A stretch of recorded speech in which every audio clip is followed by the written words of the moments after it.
പൈക്ക മൈത്രി സാംസ്കാരിക വേദിയും മുള്ളേരിയ ലയൺസ് ക്ലബ്ബും സംയുക്തമായി സുള്ളിയ KVG മെഡിക്കൽ കോളേജുമായി സഹകരിച്ച് സൗജന്യ മെഡിക്കൽ ക്യാമ്പ് സംഘടിപ്പിച്ചു. മെഡിക്കൽ ക്യാമ്പ് പൈക്ക ഗ്രാമത്തിലെ നിരവധി പേർക്ക് ആശ്വാസമായി. തെളിനീരിനൊത്ത പരിശുദ്ധി, അതിനാൽ ഞങ്ങൾ മനസ്സിലാക്കുന്നു, നിങ്ങൾ അർഹിക്കുന്നു. ബിന്ദു ജുവല്ലറിയുടെ അതുല്യമായ ആഭരണങ്ങൾ.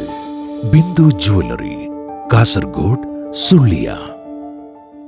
പൈക്ക മൈത്രി സാംസ്കാരിക വേദിയും മുള്ളേരിയ ലയൺസ് ക്ലബ്ബും സംയുക്തമായി Sullia KVG medical college and ഹോസ്പിറ്റലുമായി സഹകരിച്ച് ബാലടുക്കയിൽ നടത്തിയ സ്പെഷ്യലൈസ്ഡ് മെഡിക്കൽ ക്യാമ്പ് ഒരു നാടിനാകെ ആശ്വാസമായി.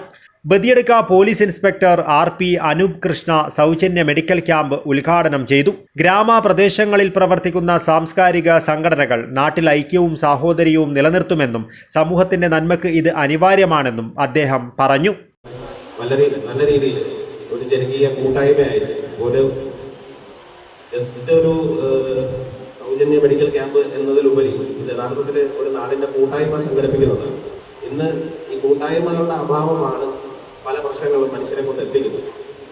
പഴയ കാലങ്ങളിൽ ക്ലബ്ബുകളോ അല്ലെങ്കിൽ സാംസ്കാരിക സംഘടനകളോ എല്ലാം നാട്ടിൽ അടുത്തടുത്ത് ആയി ഉണ്ടാവുകയും കൃത്യമായി ഇടവേളകളിൽ പരിപാടികൾ സംഘടിപ്പിച്ച് കുട്ടികളെയും മുതിർന്നവരെയും എല്ലാവരെയും അതിൽ പങ്കെടുപ്പിച്ച് ആ ഒരു കൂട്ടായ്മയുടെ ഗുണം എന്താണെന്ന് കുട്ടികൾക്ക് മനസ്സിലാക്കി കൊടുക്കുന്ന ഒരു കാലഘട്ടം ഉണ്ടായിരുന്നു.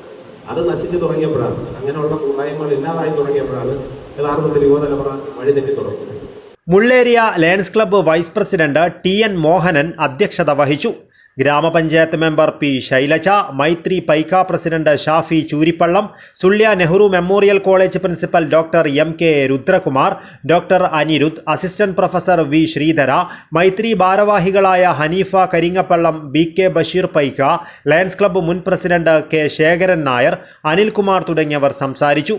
വിവിധ വിഭാഗങ്ങളിലായി 15ഓളം ഡോക്ടർമാർ രോഗികളെ പരിശോധിച്ചു. പ്രദേശത്തെ 200-ലധികം രോഗികൾ ക്യാമ്പ് പ്രയോജനപ്പെടുത്തി. News bureau, Kasaragod.